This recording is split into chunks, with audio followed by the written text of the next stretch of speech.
Olá, sejam bem-vindos ao Think Tank, a Inovação Energética e a Competitividade Setorial, iniciativa da Elexia Portugal, da Deloitte, da PLMJ e do ECO. Neste quarto Think Tank vamos falar sobre os desafios da sustentabilidade do setor da metalomecânica, que tem grande relevância para as exportações portuguesas e que foi recentemente visado pelo aumento das taxas aduaneiras aprovado pelo Presidente dos Estados Unidos. Vamos também perceber que passos podem ser dados para descarbonizar este setor e reforçar a sua competitividade. Para falar sobre estes temas, temos Pedro Teixeira, partner e CEO do Fabricela Group, um dos principais players europeus no setor da tefilaria. Inês Costa, Associate Partner Sustainability da Deloitte, Madalena Postrelo de Oliveira, consultora sénior da PLMJ, e Luís Pinho, Country Director de Portugal da Elexia. Muito obrigado aos quatro pela vossa presença. Pedro, vou começar por si.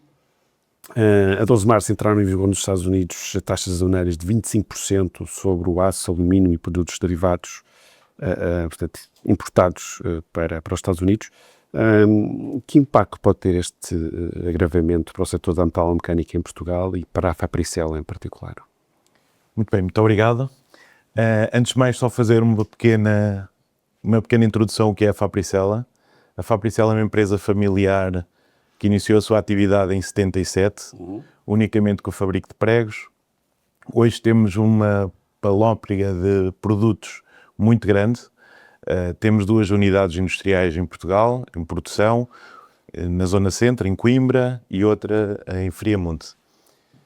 Temos atualmente um volume de negócios acima dos 200 milhões de euros e com cerca de 550 funcionários ativos na indústria. E presença em vários países.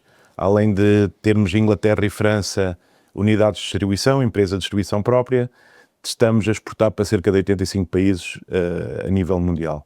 Muito bem. Temos uma componente de exportação muito grande, incluindo a questão dos Estados Unidos, obviamente, que é a questão que me coloca, que há mais de 25 anos que exportamos para os Estados Unidos, diversos produtos. Temos um produto mais importante na nossa atividade que tem um peso maior. Obviamente este é um tema que nos preocupa, pelo impacto que pode ter não só no setor global, em virtude de nós termos a consciência que a União Europeia tem um peso muito grande nos produtos siderúrgicos de metalomecânica que são exportados para os Estados Unidos, ou seja, é o segundo mercado.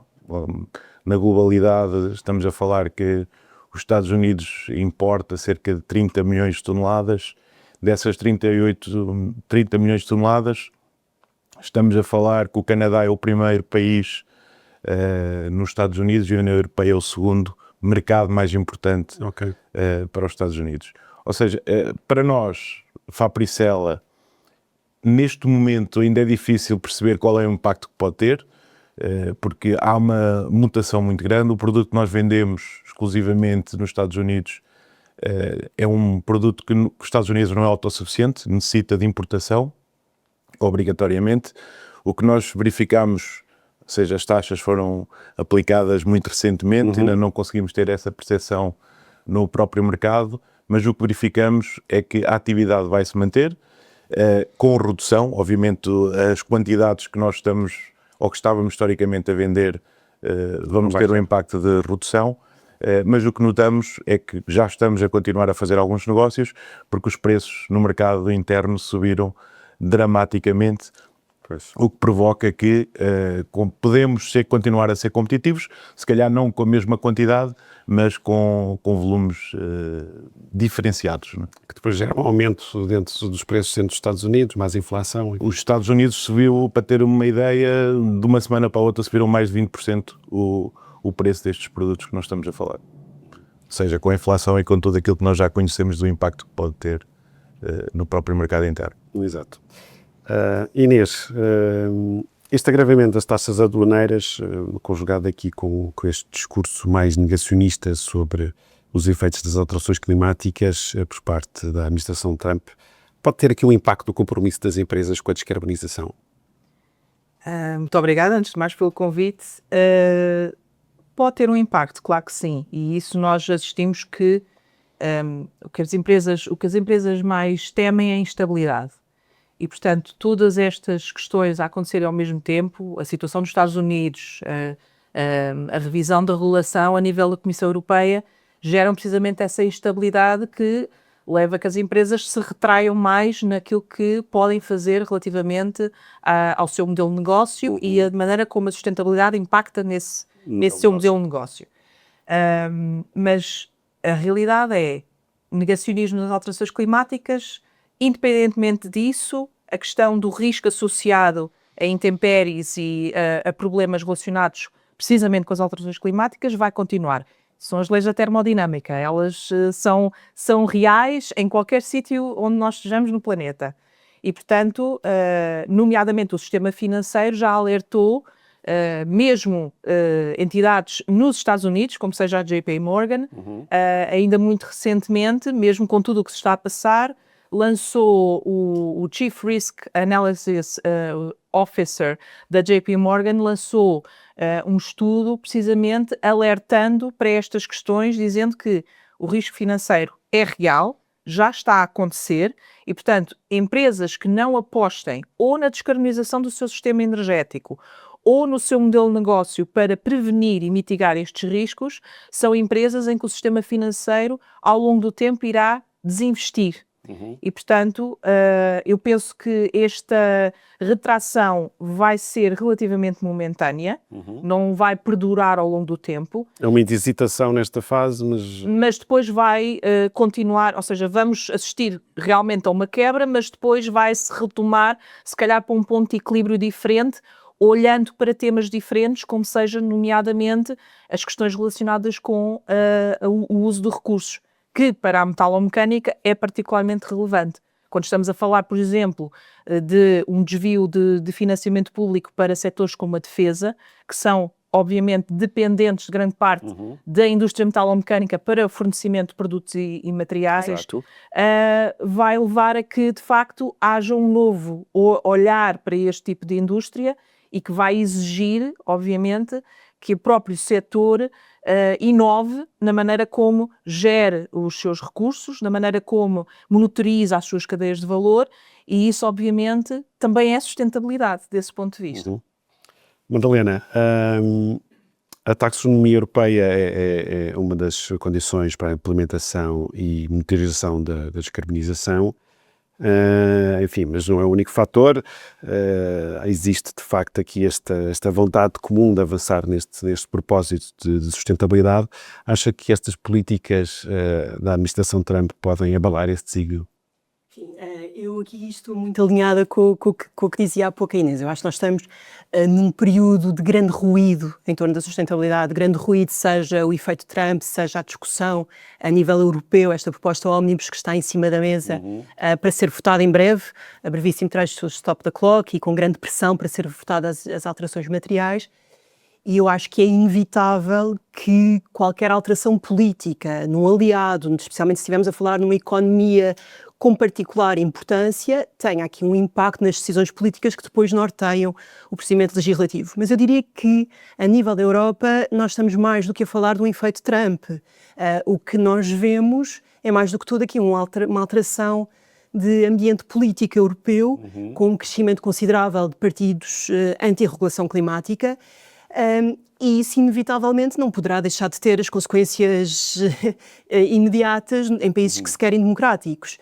E, portanto, eu a nível da Europa não vejo tanto aqui a nível legislativo um impacto de Trump, mas uma mudança ou um ambiente político contexto aqui, interno, exatamente, um contexto interno diferente. E eu acho que a nossa responsabilidade, enfim, como advogados, juristas, consultores de sustentabilidade, é recentrar o debate e recentrar a questão, porque nós temos aqui uma grande responsabilidade para com as nossas empresas. De lhes explicar, nós estamos num ambiente de incerteza regulatória, porque estamos, a Inês dizia que as empresas nada mais temem do que a incerteza, e eu acho que isso é uma verdade muito importante de ser relembrada, mas é importante voltarmos às bases da sustentabilidade e voltarmos àquela ideia estrutural da dupla materialidade, ou seja, de que a sustentabilidade é não apenas um risco financeiro para as empresas, porque tem um impacto financeiro. Nós sabemos que existe um crescimento da litigância climática, que é verdade que em Portugal ainda é tímido, mas que vai crescer nos próximos anos. E, portanto, tudo o que seja impactos climáticos acentuados são um risco financeiro da perspectiva da litigância climática e são um risco a nível do retorno financeiro. E depois, do outro prisma da sustentabilidade, no fundo, uma perspectiva de dentro para fora, do verdadeiro impacto que as empresas têm, a verdade é que não é só a regulação, ou não deve ser a regulação que norteia esse comportamento. Eu acho que hoje em dia, e isto para alguém de direito está-se a tornar cada vez mais evidente, que há um determinado dever fiduciário das nossas empresas, dos nossos administradores, enfim, dentro da conjugação e do balanço de interesses que tem sempre de ser tido em consideração e da prossecução do lucro, e que isso fique bem claro, há aqui um dever fiduciário de prosseguir a determinadas medidas. Isso nota-se. Esse paradigma não se vai alterar. Não me parece, basta ver, e só uma nota, por exemplo, nas sociedades cotadas, nós temos o Código de Governo do IPCG, do Instituto Português de Corporate Governance, que foi alterado em 2023 para consagrar de forma muito clara preocupações com sustentabilidade. Diz que as empresas devem incorporar na sua estratégia a prossecução dos Objetivos de Desenvolvimento Sustentável. Isto é monumental. E as empresas estão a seguir essa recomendação? As empresas estão, portanto, o código do IPCG aplica-se no modelo de Comply or Explain, portanto é voluntário, mas há sempre uma vontade muito forte das empresas de seguirem o código, de se apresentarem ao mercado como cumpridoras. E, portanto, sim, aquilo que vemos é que cada vez mais as empresas a incorporarem na sua estratégia, nas suas políticas, a determinados objetivos de sustentabilidade, alinhados com a sua atividade, com a sua dimensão, por aí fora, naturalmente. Luís, a Alexia, enfim, projeta e financia projetos de descarbonização das empresas. Este aumento das taxas aduaneiras sobre o aço e o alumínio pode, por exemplo, aumentar o custo dos equipamentos? Bem, bom dia, obrigado a todos, obrigado por participarem neste último think tank da Alexia. As consequências não serão seguramente positivas. Eu até diria que podíamos apostar qual é que vai ser, quando chegarmos a dezembro de 2025, na análise das palavras mais utilizadas, qual vai ser a palavra. E até chegarmos aqui, só eu ainda não a disse, mas vou dizê-la, é incerteza, quer dizer, já todos dissemos a incerteza. E a verdade do contexto é incerteza. E, portanto, o que está a acontecer é, há incerteza na cadeia de fornecimento. Vão haver volumes ou não vão haver volumes, isso tem uma consequência necessariamente nos preços, mas também nos prazos. Isso tem nos prazos, depois tem consequência na rapidez, no calendário das instalações. Mas a guerra económica não é só uma ação isolada dos Estados Unidos ou Trump, é um efeito que temos que preparar, porque ele vai se manter. Eu acho que todos tínhamos a determinada altura uma espécie de um desejo secreto que Trump era uma coisa que vinha e passava e depois voltava tudo mais ou menos ao normal, e eu acho que já começamos a perceber que não. Quer dizer, há um completo realinhar, um novo reequilíbrio de forças. E enquanto os Estados Unidos fazem isto, outros países fazem também. Quer dizer, a China está a anunciar que vai aumentar o preço de painéis fotovoltaicos, que é uma componente fundamental para as instalações de produção de energia renovável, e, portanto, é natural que isso, aliado ao custo das estruturas metálicas, tenha um impacto também no preço. Quer dizer, E há mudanças também no custo do financiamento? Esse tem tendido a baixar. É incerteza, portanto, o inimigo número 1 de qualquer atividade de financiamento é a incerteza. Quais são as variáveis que nós controlamos e quais são as variáveis que nós não controlamos. E, portanto, neste momento temos uma perspectiva, o risco de inflação, e que de alguma forma pode contaminar entre países. Isso vai ter um impacto direto no custo de capital, mas também na forma como quer as entidades financeiras, entidades bancárias ou entidades como a Alexia, analisam o risco do cliente. Porque, por um lado, há um custo de capital que é mais elevado, mas por outro lado passa a haver um risco de atividade daquilo que são os nossos clientes, maior, que nós não controlamos. Quer dizer, eu lembro-me de uma conferência de Ronald Reagan há uns anos a falar sobre as tarifas. E há uma consequência que é mais ou menos inevitável e que eu gostava que nós, em Portugal e na Europa, víssemos como uma oportunidade, que é a consequência mais ou menos natural das tarifas cria-se uma dependência de uma espécie de subsidiação, que acaba por ser uma subsidiação encapotada, e isso faz com que haja menos apetite, menos vontade para fazer inovação. E, portanto, eu acho que o nosso desafio, mais do que colmatar estas necessidades e urgências imediatas das empresas que tinham um mercado para o qual exportavam, é de que forma é que vão inovar para terem um produto de valor acrescentado. E, portanto, no short run é tenso, eu acho que no long run pode ser uma oportunidade para a indústria nacional e para a indústria europeia. Porque cria esse incentivo. Exatamente. Pedro, esta semana a Comissão Europeia apresentou um plano de ação europeia para o aço e os metais, concebido para fortalecer a competitividade do setor e proteger a indústria, nomeadamente face a este aumento das taxas aduaneiras. E a Presidente da Comissão Europeia afirmou que, para garantir a competitividade, temos de reduzir os custos energéticos e ajudá-los a introduzir no mercado, portanto, ajudar a indústria a introduzir no mercado tecnologias inovadoras e com baixas emissões de carbono.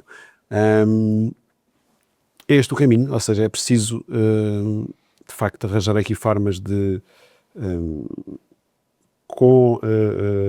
reduzindo as emissões de carbono e com novas formas de produção energética, baixar o custo da energia, de forma que seja também um fator de competitividade do setor. Sim, sem dúvida. Obviamente é um tema que está agora mais atual por toda esta circunstância que estamos a viver das taxas e toda a conjuntura atual. É algo que nós internamente já o estamos a ver e já o estamos a trabalhar há alguns anos atrás. Esta questão da competitividade, da sustentabilidade, que as duas coisas estão juntas. Eu acho que não podemos olhar para a competitividade sem olhar para a sustentabilidade. E nós, no nosso grupo, há mais de 5 anos que estamos a trabalhar nesse sentido. Alguns investimentos que já fizemos nessa área, continuamos a fazer. Eu posso dar aqui um exemplo, nomeadamente de produtos que estamos a desenvolver com a chamada marca verde.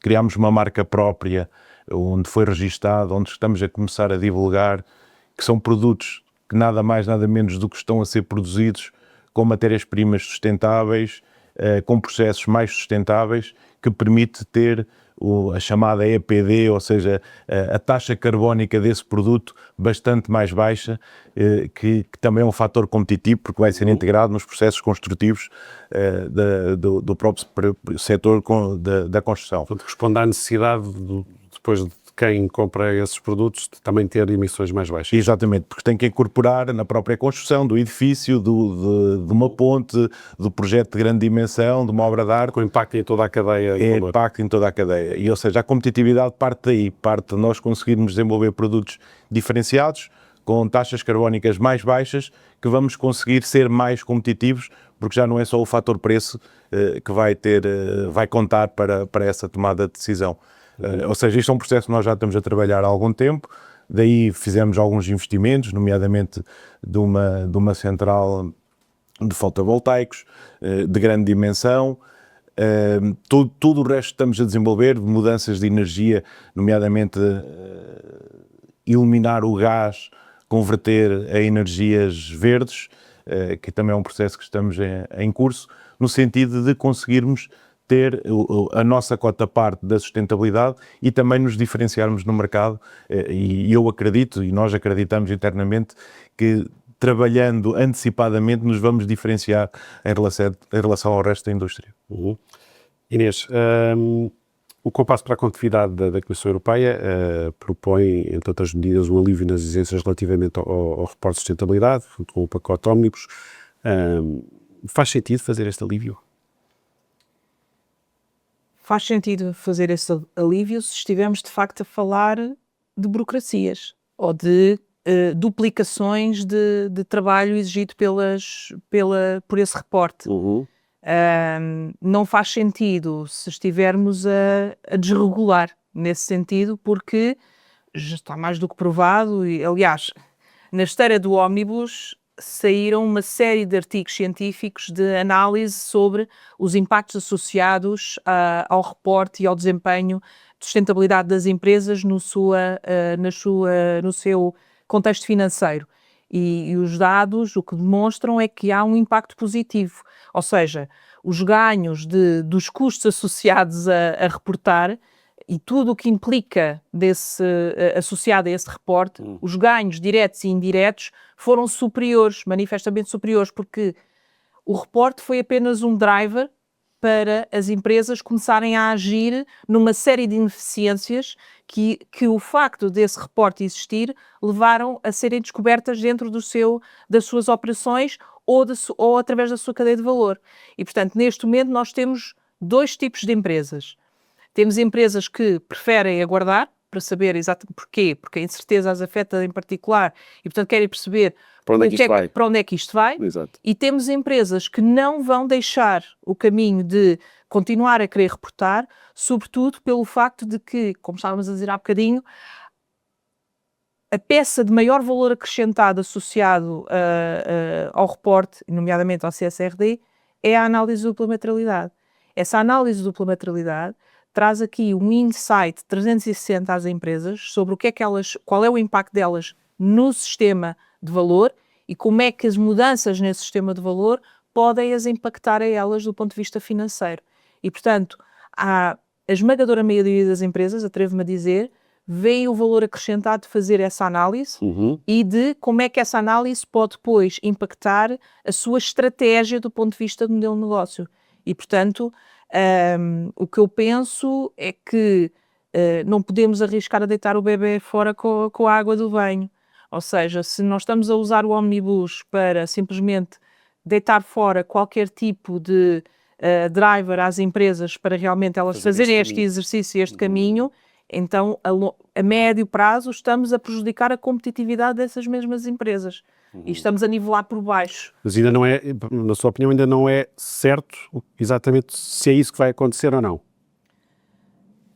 Sim, ou seja, não é certo se é isso que de facto vai acontecer, porque até agora, de tudo o que eu tenho visto e que a Deloitte tem visto da sua rede, é que as empresas não vão deixar de fazer esse caminho.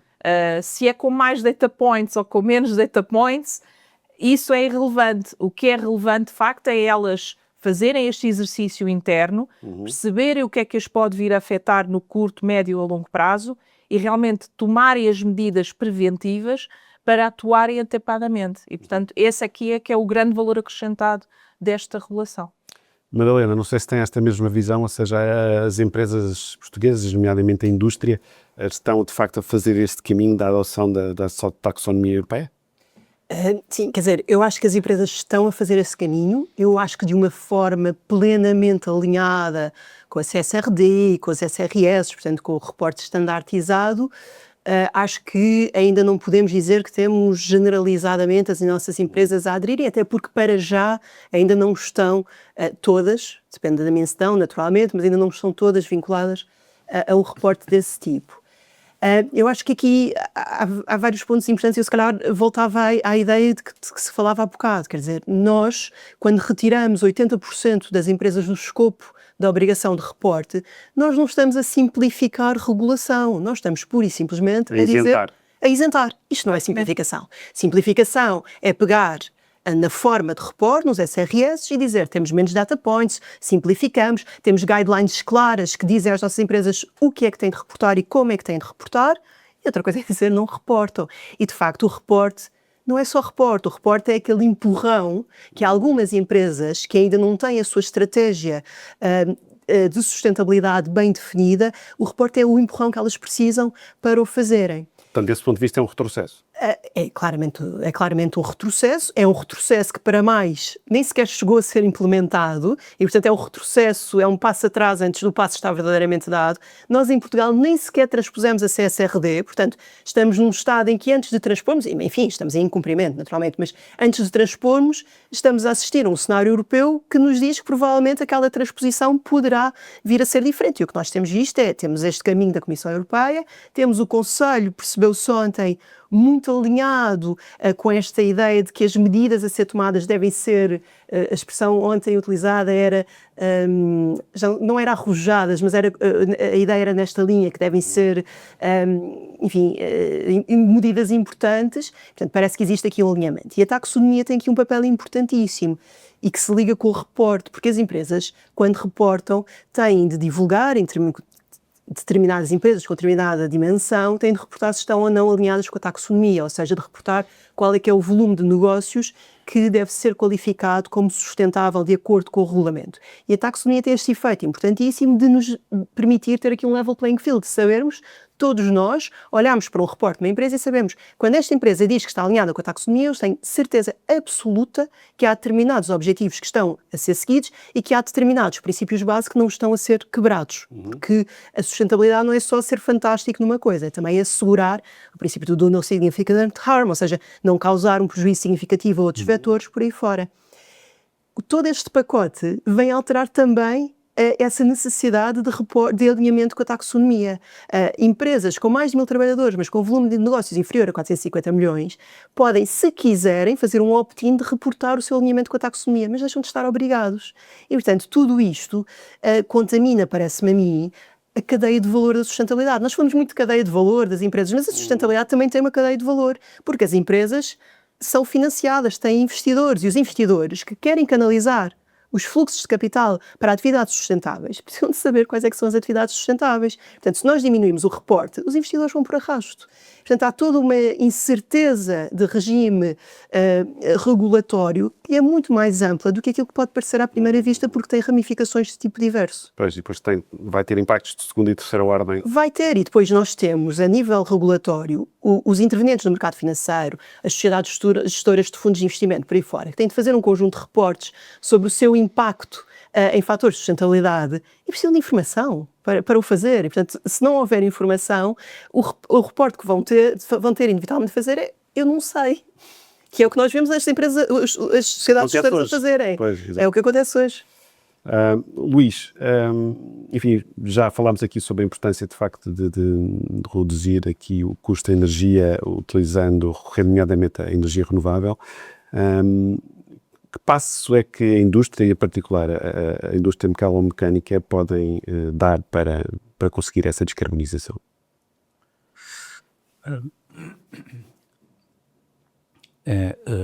Deixar que os chavões fiquem no papel e passar das palavras às ações.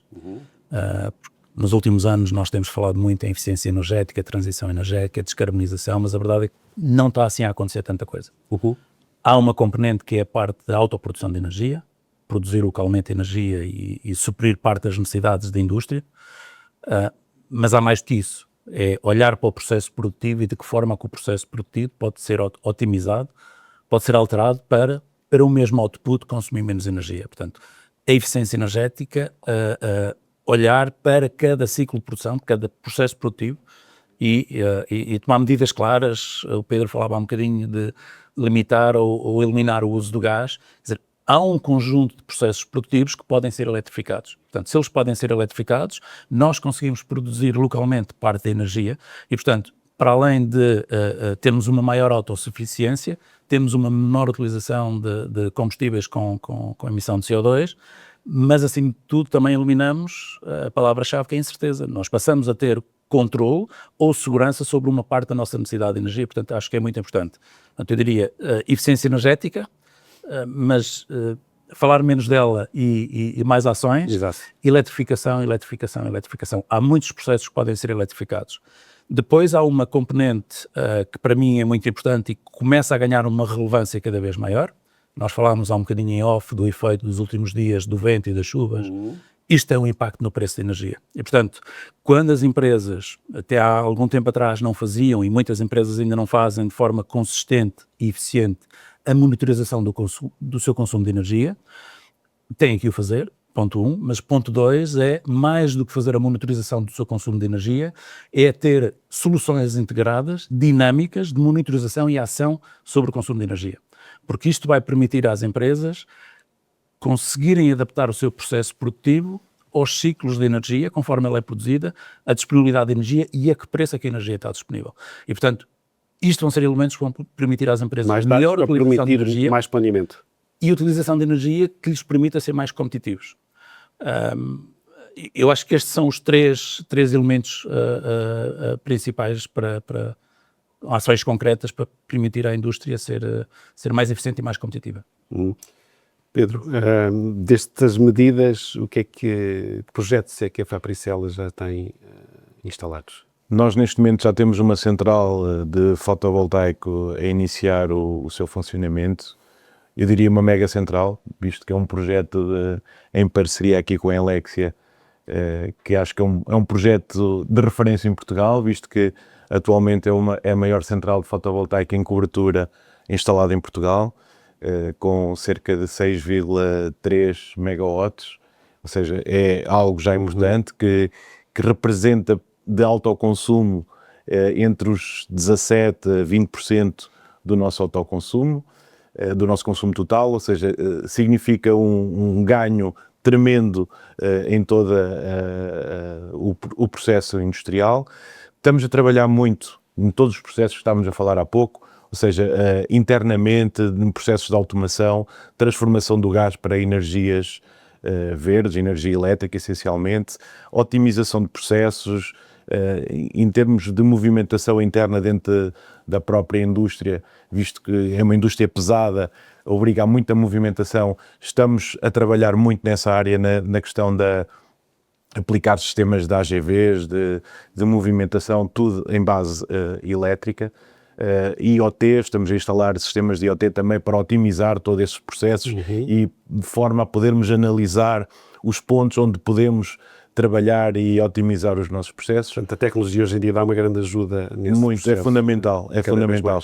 mais. E é o nosso foco. O nosso foco tem sido muito nesse prisma de investimento em novas tecnologias, de forma a que nos ajude a trabalhar no processo industrial. Há outro tema aqui importante em relação à sustentabilidade na indústria e na metalomecânica que ainda não falámos, que é a economia circular. Inês, como é que esta dimensão, que me parece ainda ter uma escala muito pequena, pode ser aproveitada? Bom, a economia circular, tendo em conta as últimas movimentações da Comissão Europeia no que diz respeito à proteção dos recursos e das matérias-primas críticas para a economia europeia, é um fator fundamental nesta estratégia. Quer olhemos para o Critical Raw Materials Act, quer olhemos para o Clean Industrial Deal e para o futuro Circular Economy Act, claramente há aqui uma movimentação de incentivar este tipo de princípios dentro das organizações.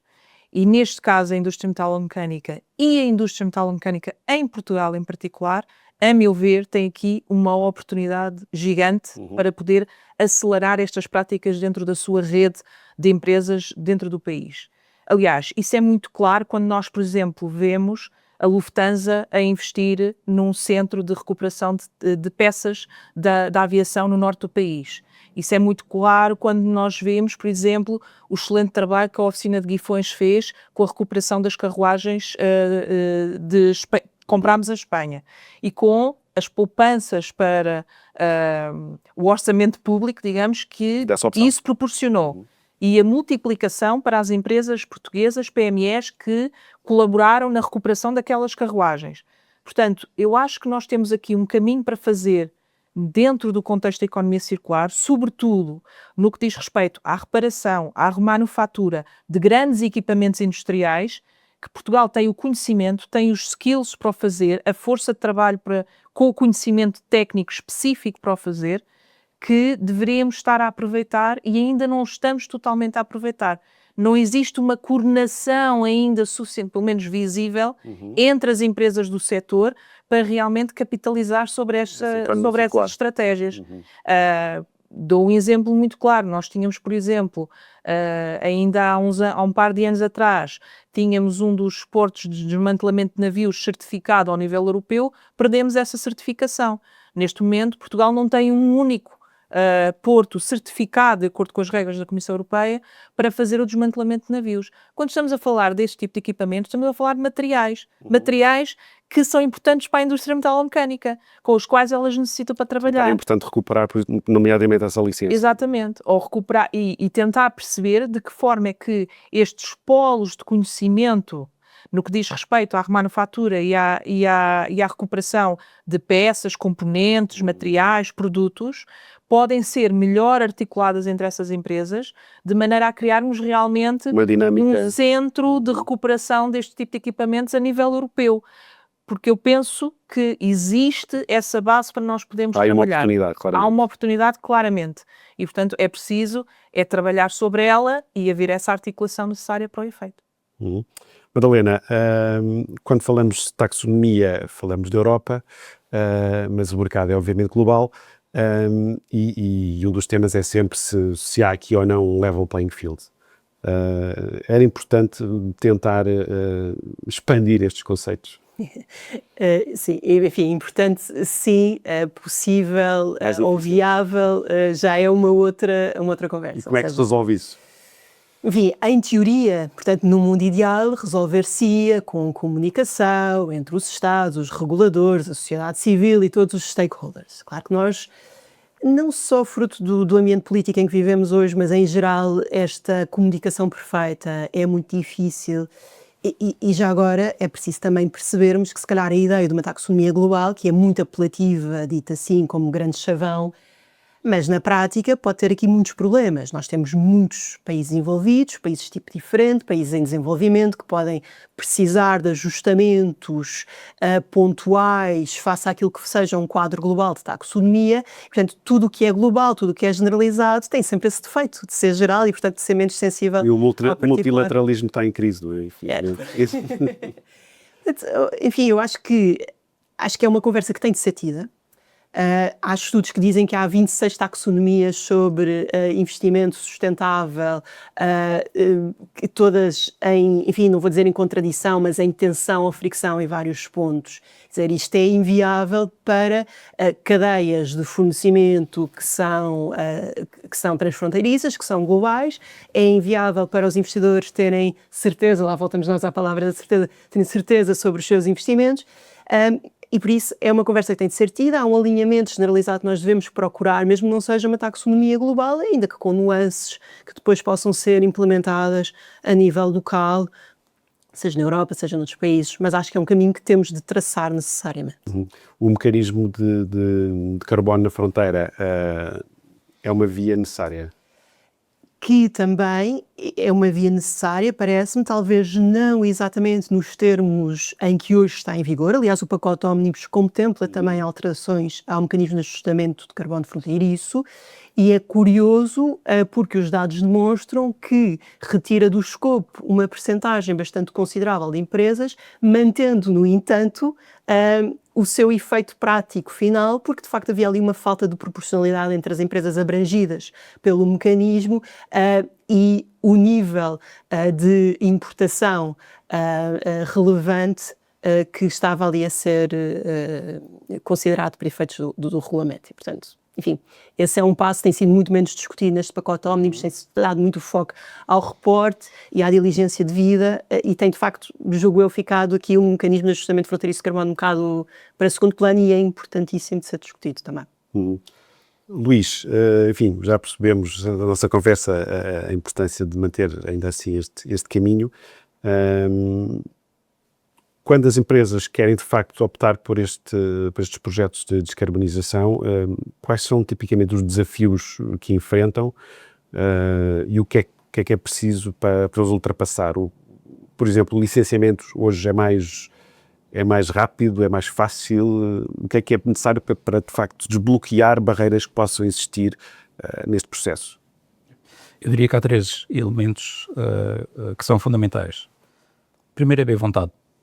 A vontade das empresas é fazer coisas. Não é só fazer o fotovoltaico porque toda a gente fala e está mais ou menos na moda, é querer efetivamente fazer a mudança. Fazer a mudança não é só fazer um fotovoltaico ou fazer uma auditoria ou fazer uma alteração pontual na iluminação ou numa coisa assim. É ter vontade, é ter um roadmap claro, uma estratégia de o que é que nós vamos fazer em que momentos.